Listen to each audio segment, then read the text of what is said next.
근로계약서에 대해서 살펴보도록 하겠습니다. 이주 노동자가 근로계약서를 작성하지 않고 월급을 250만 원 준다는 사장 말만 믿고 일을 했습니다.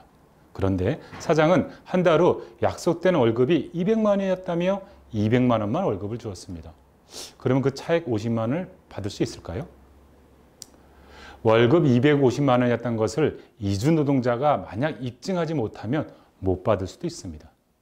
권리를 주장하는 사람이 그 권리를 입증해야 하기 때문입니다. 물론 말로 하는 구두계약도 계약입니다. 그런데 위 사례처럼 사장이 거짓말을 하면 노동자가 월급이 250만 원이었다는 것을 입증하여야 합니다. 만약 입증하지 못하면 못 받을 수도 있습니다. 그래서 노동자에게 근로계약서는 중요합니다. 근로계약서는 근무장소 및 업무 내용, 근로시간, 휴게시간, 근무일 및 휴일, 임금, 기숙사 관련된 사항 등 내용이 기재되어 있어야 합니다. 근로계약서는 일하기 전에 작성해야 하며 두 부를 작성 후 사용자와 노동자가 각각 한 부씩 나누어 가져야 합니다. 미등록 이주 노동자도 반드시 근로계약서를 작성하고 교부받아야 합니다. 특히 고용허가제 노동자는 노동부의 표준근로계약서의 양식으로 근로계약을 체결하여야 합니다. 만약 사업주가 근로계약을 체결하지 않거나 노동자에게 교부하지 않으면 사업주만 처벌받습니다. 미등록 이주 노동자의 경우 대부분 근로계약서를 작성하지 않습니다. 물론 이는 사용자가 불법을 저지른 것이지만 우리 스스로의 권리를 지키기 위해서는 근로시간, 임금, 휴일 등 노동 조건에 대해서는 녹음 등을 통해서 미리 증거를 준비해 놓는 것이 좋습니다. 표준근로계약서에서 회사가 숙박비용 및 식사비용을 근로자 부담액에 대해서 아무것도 기재하지 않았습니다. 그런데 월급에서 식대와 숙박비를 공제하였습니다. 어떻게 해야죠? 표준근로계약서에서 이주 노동자에게 숙박비, 식대, 공제액이 정해져 있지 않았다면 사장은 함부로 식대와 숙박비를 공제하지 못합니다. 이러한 부당한 공제는 임금체불에 해당됩니다. 특히 고용허가제 이주 노동자들은 표준근로계약서의 숙식 제공 부분을 잘 보셔야 합니다. 회사가 숙박시설 및 식사 제공 여부와 노동자가 부담하는 금액이 있는지를 반드시 확인하셔야 합니다. 만약 위 사례처럼 노동자의 부담 금액이 기재되어 있지 않다면 임금에서 숙박비 및 식사비를 공제하는 것은 불법입니다. 만약 숙박비용과 식사비용을 노동자에게 부담하도록 되어 있다고 한다면 고용노동부에서 아래와 같이 숙식비 징수 상한을 권고하고 있습니다. 사업주가 숙식을 제공할 경우 근로자의 비용 부담이 과도하지 않도록 노동부에서 어떤 기준들을 정하고 있는데요. 첫 번째, 숙소와 식사를 모두 제공하는 경우입니다. 이 경우 숙소가 아파트, 단독주택, 연립, 다세대 주택 또는 이에 준하는 시설인 경우에는 그 상한액을 월 통상임금의 20%까지를 상한액으로 잡고 있습니다. 그 밖에 주거시설 같은 경우는 월 통상임금의 13%죠. 또는 이번에 식사 제공하지 않고 숙소만 제공한 경우는 아파트, 단독주택, 연립주택 등 이러한 시설 같은 경우는 월 통상임금의 15%까지를 공제할 수 있습니다. 그 밖에 임시주거시설은 월 8%까지가 가능합니다. 또한 임금에서 숙식 비용을 사전 공제하도록 하는 경우에는 자국어로 된 별도의 서면 동의서를 이주 노동자로부터 받도록 권고하고 있습니다. 그런데 이처럼 이주 노동자들에게 임금에서 숙식비를 공제하는 것은 임금 전액불 지급 원칙에 좀 위배되는 것들입니다. 실질적인 최저임금 인상을 무력화하는 것이기 때문에 민주노총을 포함한 노동계에서는 이에 대한 문제 제기를 하고 있습니다. 우리 또한 힘을 모아서 이것을 개선시켜 나가야 할 부분입니다.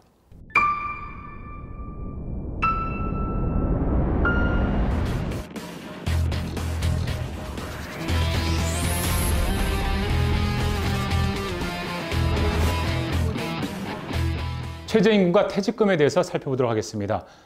올해 최저임금이 얼마입니까? 2021년 1월 1일부터 최저시급은 8,720원으로 인상됩니다.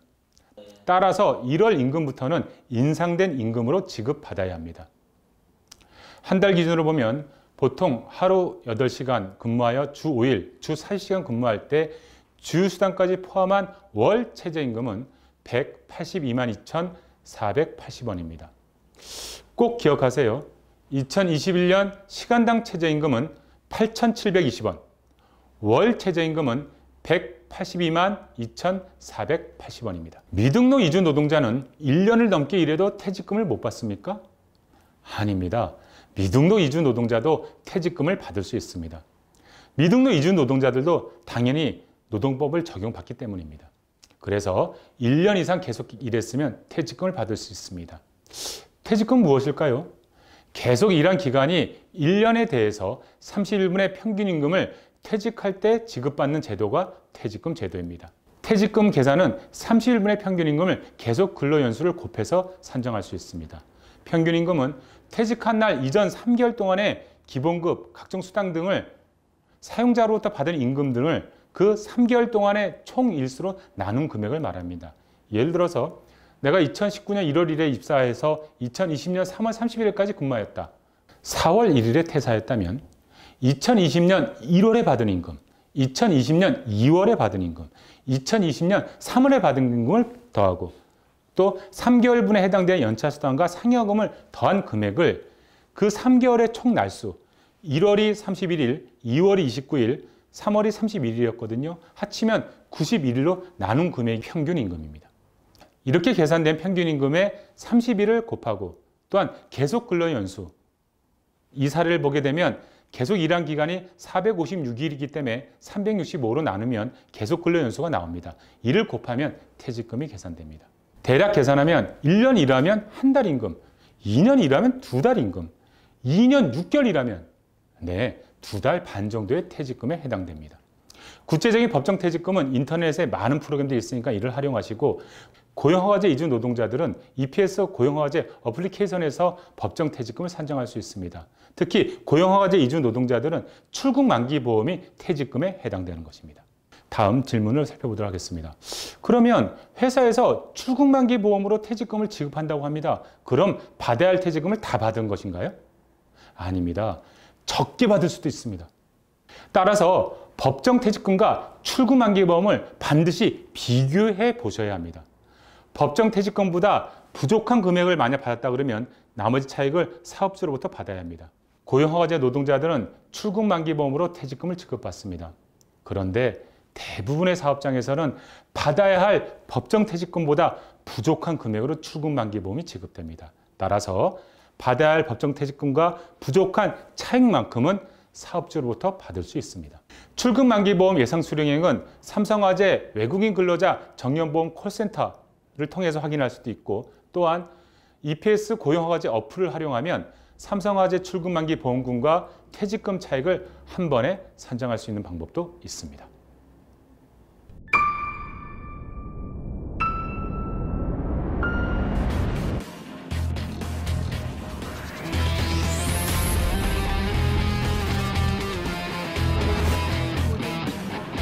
연차휴가와 상시근로자와 관련된 노동법 사항을 살펴보도록 하겠습니다.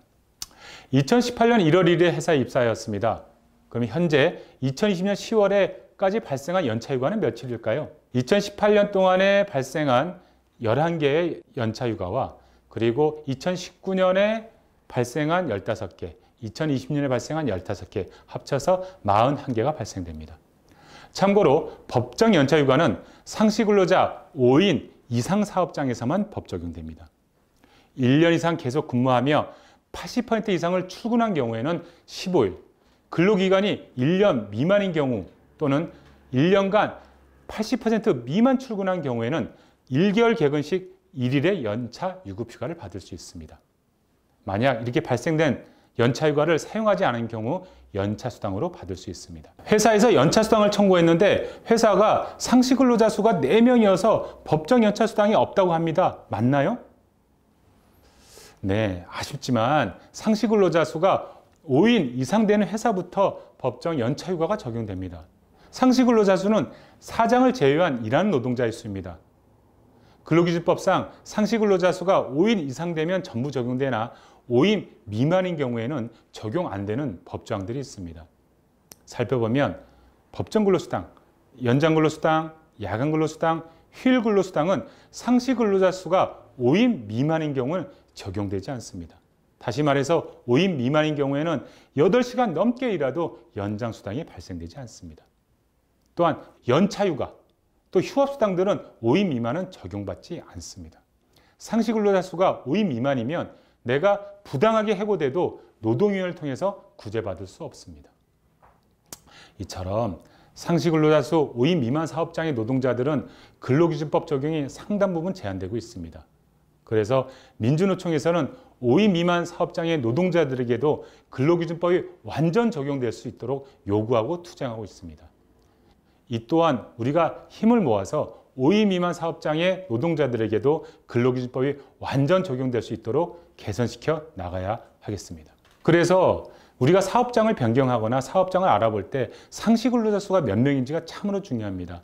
5인 미만 사업장에서는 많은 노동법들이 적용이 제외되고 있기 때문에 반드시 회사를 알아보고 구직할 때 회사의 사업장의 상시근로자 수가 몇 명인지를 알아보셔야 됩니다. 5인 미만 사업장의 노동자들에게도 근로기준법이 완전 적용될 수 있도록 우리가 힘을 모아서 개선시켜 나가야 할 것입니다. 산업재해 시 권리를 보호받기 위해서는 산재 발생 시간, 사유, 현장 상황 등을 기록을 꼼꼼하게 해놓는 게 좋습니다. 또 많이 다쳤을 경우는 119 응급 차량을 통해서 병원을 이동하는 게 좋고요. 그러면 그 응급 차량 기록이 증거가 되는 것입니다. 병원 진료 시 다친 상황을 있는 그대로 설명하고 내가 일하다 다쳤으면 일하다가 다친 것, 그리고 출근하다 또는 퇴근하다 다쳤으면 그 상황을 설명해야 됩니다. 그 외 현장 사진, 목격자 진술서 등의 자료를 확보하는 것이 좋습니다. 또한 사고성 질병이 아니라 직업성 질병 같은 경우는 미리 노동조합이나 노동안전단체에 상담하는 것이 좋습니다. 산재가 발생할 급박한 위험으로부터 작업을 중지하고 대피할 수 있다는 것을 꼭 알아두세요. 내가 화학물질을 사용해서 일을 한다고 그러면 내가 사용하는 화학물질의 이름이 무엇인가를 적어두는 것이 좋고, 이 또한 화학물질이 나에게 어떤 영향을 미치는 건가를 알아두는 것이 좋습니다. 특히 근골격계 질환의 경우는 본인이 일하는 모습을 미리 영상으로 꼼꼼하게 촬영해 놓는 것이 이후 산재를 입증하는 것에 큰 도움이 됩니다. 중요한 것은 내가 이렇게 도움받을 연락처를 미리미리 알아둡시다. 본인이 쉽게 도움받을 수 있는 노동조합이나 단체 연락처를 미리미리 알아두고 저장해 놓읍시다. 함부로 사인하지 맙시다. 특히 한글로 된 문서는 모르고 사인해서는 안 됩니다. 아니면 자국어로 된 문서를 요구하세요.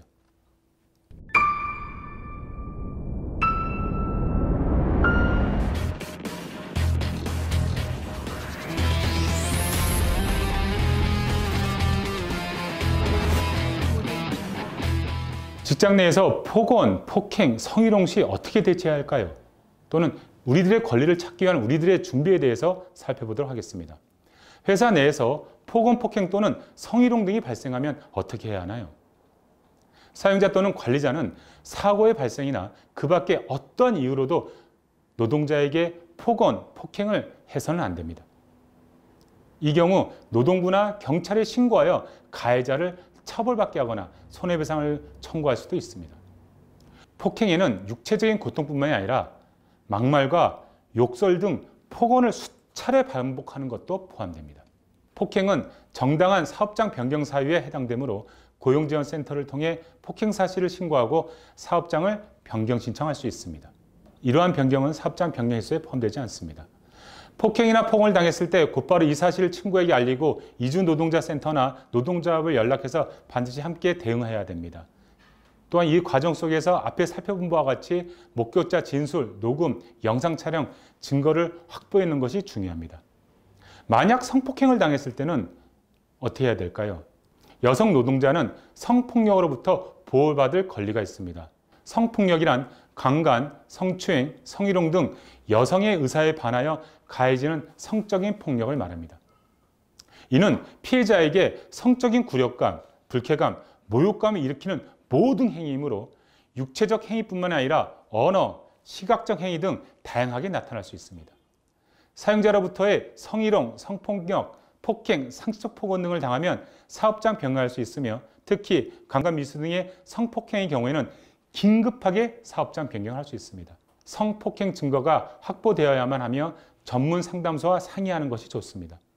이러한 직장 내 성희롱을 예방하기 위해서 모든 사업주들은 1년에 1회 이상 직장 내 성희롱 예방 교육을 실시하도록 의무화하고 있습니다. 성폭력에 대응하려면 불쾌한 문제에 대해서는 싫다는 의사를 명확히 표시하고 이를 동료들에게 알리는 것이 필요합니다. 문제가 생겼을 땐 즉시 이주 여성 긴급 전화 또는 노동조합에 연락을 하셔야 됩니다. 이 또한 목격자 진술, 녹음, 영상 촬영 등 증거를 확보하는 것이 중요하며 증거를 확보하지 못하면 최대한 당시의 상황을 꼼꼼하게 기록해 놓는 것이 중요합니다. 우리가 임금 체불이 됐을 때 이를 지급받기 위해서 노동부에 신고하면 우리들이 준비해야 될 자료에 대해서 설명해 보도록 하겠습니다. 권리를 주장하는 사람이 그 권리에 대하여 입증해야 한다고 얘기했습니다. 따라서 증거가 없으면 나의 노동 권리를 찾지 못한 경우가 있습니다. 그럼 미리미리 준비해야 하는 것들이 무엇이 있는지 살펴보도록 하겠습니다. 첫 번째, 근로계약서를 반드시 챙겨둡시다. 만약 근로계약서를 작성하지 않았으면 녹음을 통해서 근로시간, 휴게, 임금 등 근로조건들을 녹음해 놓으세요. 고용허가제 이주 노동자들은 고용센터를 통해서 재발급 받을 수도 있습니다. 월급 명세서 등을 꼭 챙겨둡시다. 매달 주는 월급 명세서를 버리지 마시고 꼬박꼬박 챙겨 놓으시고요. 만약 월급 명세서 없이 현금으로 지급되는 경우면 가능하면 은행 통장으로 입금해 줄 것을 요구합시다. 만약 회사가 은행으로 지급하지 않고 계속 현금으로 준다면 별도로 수첩 같은 곳에 기록을 해 두셔야 합니다. 근무 시간을 반드시 적어둡시다. 회사에 타임카드가 있으면 사진 찍어 놓으세요. 없으면 수기로라도 근무 시간, 시작 시간과 종료 시간, 휴게 시간을 별도로 정리해 둡시다. 또한 연차휴가 등 휴가일도 반드시 표시해 두십시오. 동료 노동자들의 진술서 등도 미리 받아 놓으면 좋습니다. 이것은 근로계약서상에 적혀진 근로시간과 실제로 근로시간이 다를 때 문제가 되기 때문에 반드시 증거를 준비해 놓는 것이 좋습니다. 회사 및 대표자의 인적사항을 알아둡시다. 회사 명함, 회사 봉투, 회사 사진 등을 이용해서 회사에 대한 정보, 사장에 대한 정보들, 인적사항을 미리 알아두는 것이 좋습니다. 특히 건설 노동자의 경우는 원청 회사에 대한 정보를 알아둬야 임금이 체불됐을 때 이거를 해결하는 데 큰 도움이 됩니다.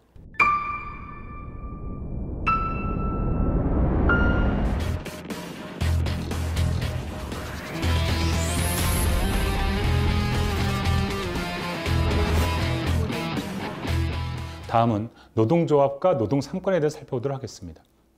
이주 노동자도 노동조합에 가입할 수 있나요? 네, 이주 노동자도 당연히 노동조합에 가입하여 활동할 수 있습니다. 노동자는 누구든지 자유롭게 노동조합을 조직하거나 가입 또는 활동을 할 수 있습니다. 따라서 이주 노동자도 설사 미등록 이주 노동자일지라도 노동조합에 가입하여 활동할 자격이 있습니다.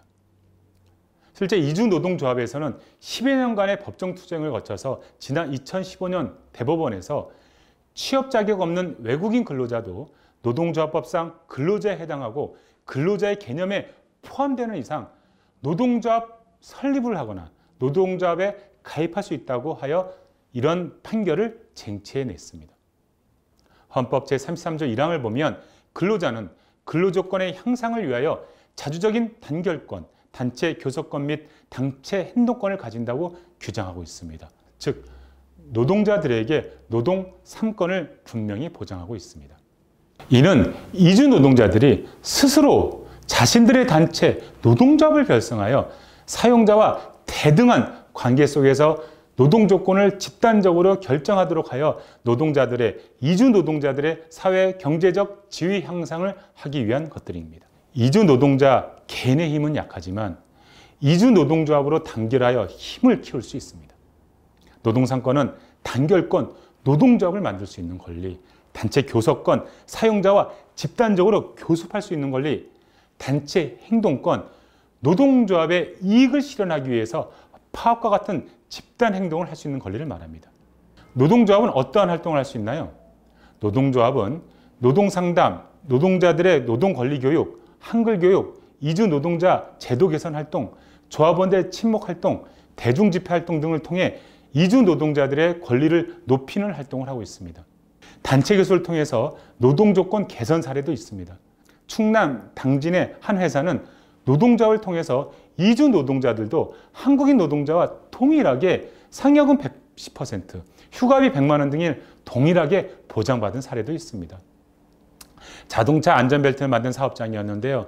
이 사업장에서는 고용 종료 3개월 전에 새로운 근로계약을 요구하면 그 이주 노동자를 고용을 보장해야 되는 고용보장도 쟁취한 사례도 있습니다. 그러면 이러한 노동조합을 어떻게 가입할 수 있나요? 현재 이주 노동자들은 민주노총 내 이주노동자 노동조합, 대구 성서공단 노동조합, 금속노조, 건설노조 등 산별노조에도 조합원으로 가입되어 활동하고 있습니다. 이 민주노총은 한국사회 민주적 노동조합의 총연합단체입니다. 100만 명이 넘는 조합원이 있고 16개 산별연맹과 지역본부를 전국에 두고 있습니다. 따라서 노조 가입 및 상담은 이주 노동자 노동조합 02-2285-6068 또는 민주노총 전화 전국 어디서나 1577-2260으로 전화 주세요. 억울하게 참지 말고 지금 노조에 가입하세요. 상담하세요. 노동조합을 통해서 권리를 함께 찾았으면 좋겠습니다.